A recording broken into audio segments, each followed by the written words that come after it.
Salut à tous, aujourd'hui on va parler d'iRobot réalisé par Alex Proyas en 2004 avec dans les rôles titres Will Smith, Bridget Moynahan, Alan Tudyk, Shia LaBeouf, James Cromwell, Chi McBride et Bruce Greenwood. C'était le second film que je visionnais d'Alex Proyas. J'avais déjà vu Dark City. Pour revenir vite fait sur Dark City, ben, c'est un film très décevant, je trouve. Je l'avais découvert grâce à Durandal.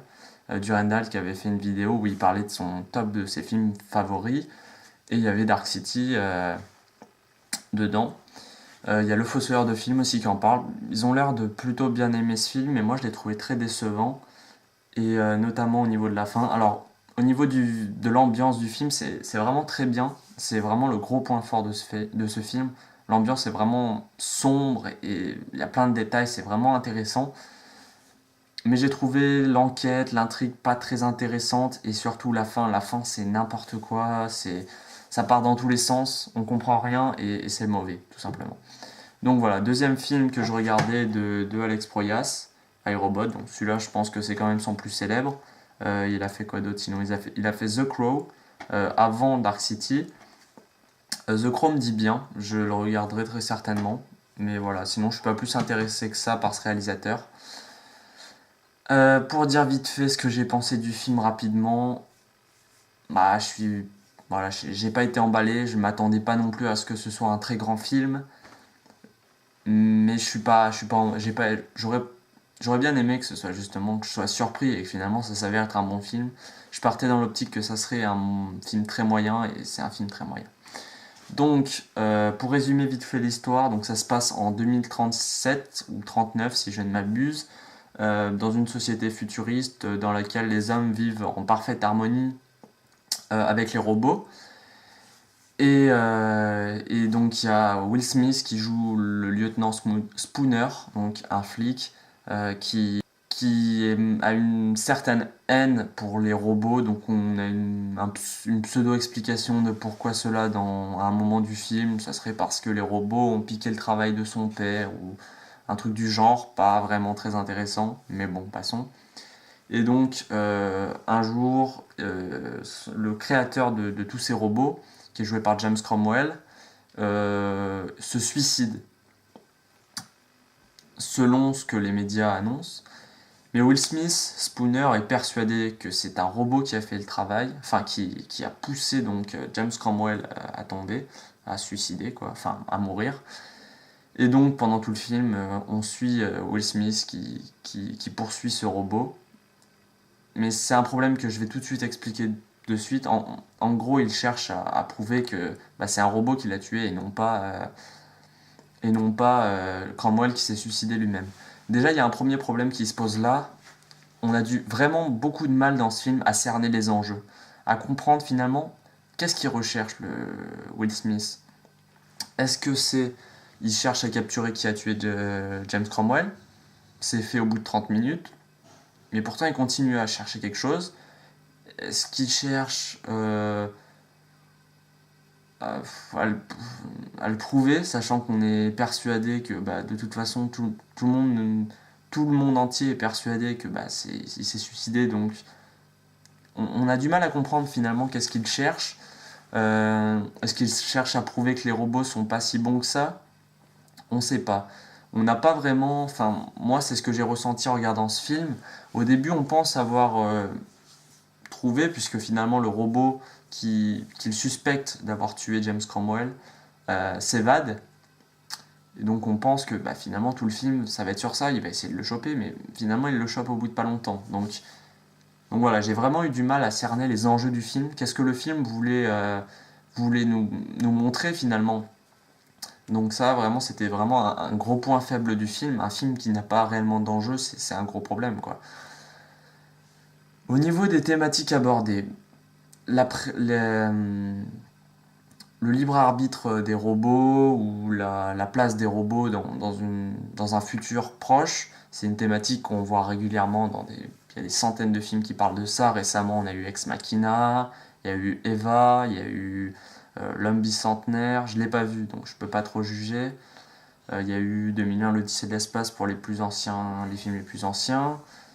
Euh, donc voilà, c'est pas une thématique très nouvelle, qui va changer les choses, mais il y a un point que j'ai voulu souligner quand même, c'est qu'il y a quelque chose. Alors on voit souvent dans les films sur ça de la haine entre les humains et les robots. Ça c'est quelque chose qu'on voit régulièrement. Mais là j'ai trouvé qu'il y avait autre chose, c'est-à-dire que là finalement tous les hommes sont finalement pour ces robots et il y a juste notre personnage principal qui a une haine vraiment pour ces robots. Et là, le sujet qui a été assez intéressant dans ce film, c'est que finalement, c'est Will Smith qui va pousser le robot à se rebeller. C'est-à-dire que les robots de base n'ont pas forcément envie de se rebeller, ils sont plutôt serviles, je dirais. Mais au début du film, c'est Will Smith, par sa haine des robots, alors qu'ils ne lui ont jamais rien fait, hein, il va pointer une arme sur un robot, et donc c'est à partir de là que toute l'histoire va démarrer. Alors c'est un petit détail, mais j'ai trouvé que c'est pas plus abordé que ça finalement sur la suite du film. Mais c'était assez intéressant et je voulais le souligner quand même dans les points positifs parce que finalement j'ai pas relevé beaucoup de points positifs pour ce film. Un autre gros point vraiment mauvais de ce film, c'est les personnages. Ils ne servent pour la plupart à rien, hormis Will Smith qui est à peu près travaillé.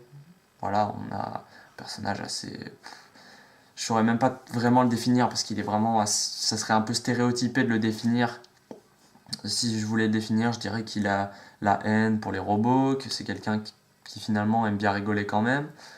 Voilà, ça s'arrête là. Le personnage n'est pas excellemment travaillé. Mais encore lui, ça va. C'est le reste des personnages. Ils servent pour la plupart à rien du tout. C'est juste un stéréotype de quelque chose. On a le chef de police qui dirige Will Smith et puis qui est contre lui parce que Will Smith fait des mauvaises actions. On a le grand multimillionnaire qui est un peu dark. On a la femme qui au début est forcée de travailler avec Will Smith et puis qui au fur et à mesure ils commencent à se lier entre eux. On a le personnage, le comic relief. Alors là, vraiment, c'est un court comic relief. On a Shia LaBeouf qui fait 2 apparitions dans le film. Il sert à rien, le personnage, mais il est là. Voilà, il fait 2 blagues, on va dire. Donc voilà, des personnages vraiment vides. À part leur stéréotype ou leur idée qu'ils veulent, enfin l'idée de base que le scénariste a voulu mettre pour eux, bah ils vont pas plus loin que ça et ça reste des stéréotypes quoi. Donc c'est vraiment dommage. Ils sont pas travaillés ces personnages et voilà, c'est un gros problème encore pour un film. Si je voulais parler aussi de l'ambiance du film, elle est pas mal. Alors, après, je vais juger un peu par rapport à Dark City. C'est vrai que par rapport à Dark City, on voit clairement que Dark City, c'était un de ses premiers films, mais ça restait quelque chose d'assez pas très grand public, je vais dire. Donc vraiment, il voulait peut-être pas mettre trop dans la surenchère dans Dark City. Quoique, à la fin, c'est vraiment. Bon, ça explose de partout, c'est un peu surenchéri aussi. Mais l'ambiance était vraiment pas mal. Ici, je l'ai trouvé vraiment moyenne. Je l'ai trouvé, on est censé être dans comment dire, c'est une société futuriste. Et j'ai tendance à trouver que dans tous les films, on a tendance à voir la société comme quelque chose de extrêmement lisse et blanc, ou alors tout noir comme dans Dark City. Et j'ai tendance à préférer justement le côté obscur euh, que Dark City faisait. Ici, c'est vraiment tout est blanc, que ce soit les robots, les bâtiments sont lisses, sont énormes, avec des grandes baies vitrées. Enfin voilà, l'architecture qui fait rêver, mais qui finalement fait un peu basique. Notre société future, elle aura beau avoir de grands bâtiments comme ça, il n'y a aucune, je veux dire, il y a aucune saleté dans ce monde. Tout est propre, tout est bien nettoyé, il y a rien qui dépasse. Doit y avoir 2 3 plans de petites ruelles où on a quelques poubelles ou trucs du genre, mais en général, l'ambiance est beaucoup trop lisse. Il y a une scène notamment où Will Smith est en voiture et se fait attaquer dans un grand tunnel par des 2 chars, deux chars remplis de robots. Et il n'y a aucune voiture en fait. Il roule tout seul sur la route, une grande route. La route est parfaitement lisse, il n'y a aucun problème. Et puis, il n'y a aucune voiture qui roule sur cette route, quoi, donc ça fait un peu trop lisse, quoi, l'ensemble. Ça reste donc un film d'action. C'est un genre que j'apprécie pas énormément. J'aime pas réellement les films. Alors, je peux en aimer. Enfin, c'est difficile de définir des genres comme ça. Ça rentre dans le genre action, mais qu'est-ce que c'est finalement les films d'action? Chaque film a de l'action, finalement. Mais là, c'est... Bon, bref, c'est un film d'action. Alors, il y a certaines scènes d'action qui vont vraiment dans le sens positif du film. Elles sont vraiment bien réalisées, elles sont bien faites, elles mettent du rythme. C'est vraiment sympathique à voir. Pour les yeux, ça en jette, quoi. Je pense justement à la scène que je parlais d'avant dans le tunnel, mis à part le fait que il y avait aucune voiture et qu'ils étaient seuls. euh, la scène est bien gérée, elle en jette. Enfin, c'est vraiment bien fait. Cela dit, il y a certaines scènes d'action, notamment à la fin, qui, encore une fois, je pense que Alex Proyas a du mal avec ses fins. Il veut vraiment en mettre plein les yeux à la fin des films.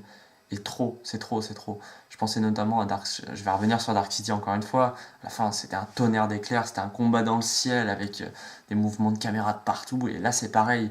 Là, on est sur le, en haut d'une tour, mais à l'intérieur. On n'est pas sur l'extérieur. On est à l'intérieur de la grande tour dans laquelle sont fabriqués les robots.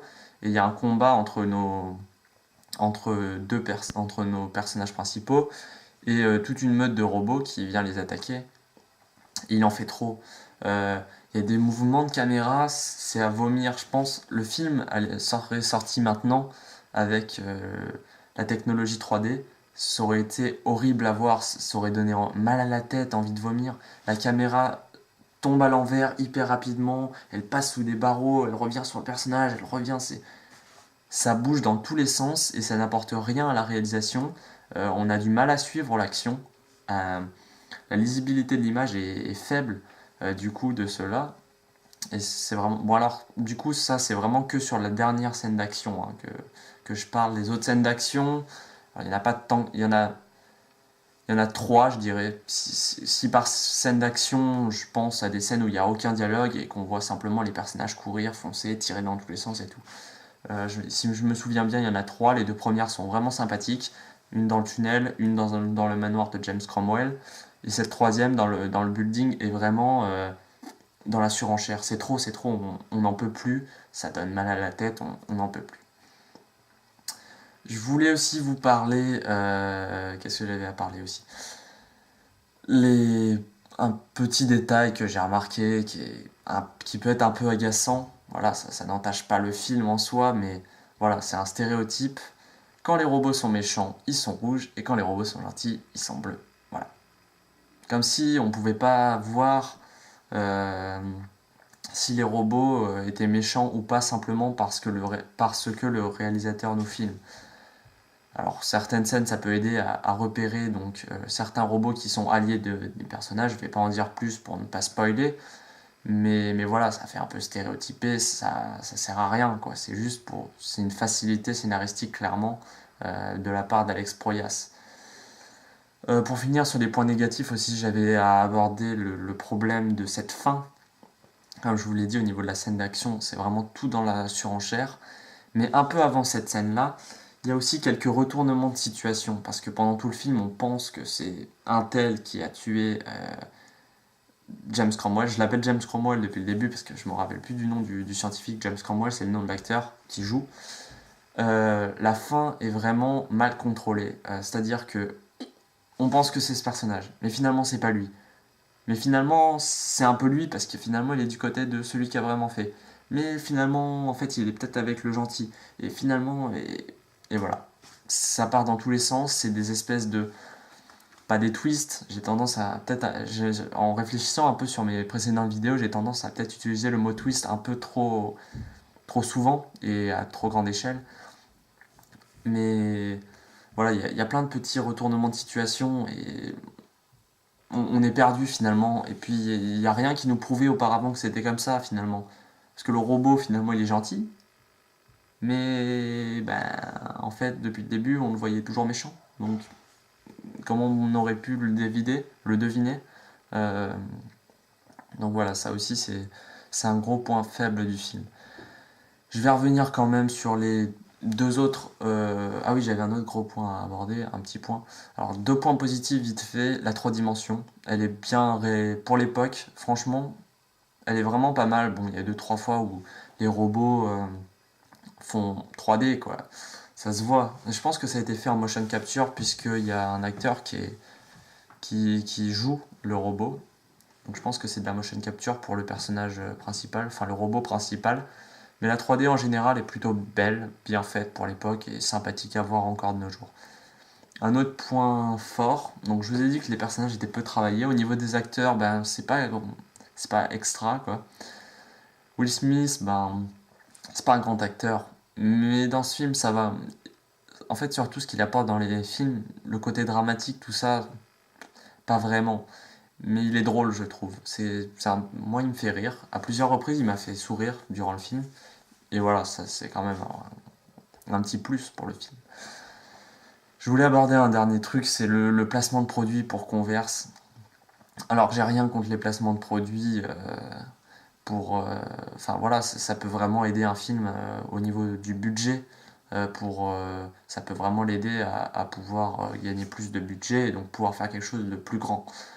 Mais là, le placement de produit pour Converse, ben, il fait un peu imposer et on voit le personnage mettre ses chaussures, des gros plans sur les Converse, à plusieurs reprises on lui dit qu'il a des belles chaussures, tout ça. Voilà, bon j'ai rien spécifiquement contre, mais voilà, par exemple il y a un autre placement de produit pour FedEx, je l'ai trouvé beaucoup plus intéressant parce que c'est la première, c'est la toute première. FedEx c'est une marque c'est Colissimo comme en France, c'est FedEx aux États-Unis. La première fois qu'on voit un robot dans le film, c'est justement un robot FedEx qui vient livrer un colis. Donc ça montre, voilà, ça sert un peu l'intrigue, ça montre que ben voilà, maintenant il y a des robots et c'est les robots qui font certaines tâches que les humains ne font plus. Donc ça, par exemple, c'était plutôt intéressant. Mais voilà, sinon pour le truc Converse, c'est vrai que parfois ça fait forcer, quoi. Ça fait abuser, on sent qu'ils ont réécrit le truc pour placer un placement de produit Converse, quoi. Voilà, rien de plus à dire sur ce film. C'est pas un très grand film. Après, c'est un bon film d'action et ça peut divertir. Moi, j'ai pas pris énormément mon pied devant. Mais voilà. Voilà, c'était iRobot. Je lui ai mis la note de 11 sur 20. Ce qui est quand même la moyenne parce que voilà, il y a quand même du travail qui a été bien fait. Mais voilà. Donc, si vous avez déjà vu iRobot, je vous invite à mettre dans les commentaires ce que vous avez pensé de ce film, ce que vous pensez d'Alex Proyas, Dark City en général. Et puis, je vous retrouverai très bientôt pour un prochain vlog, pour un prochain film.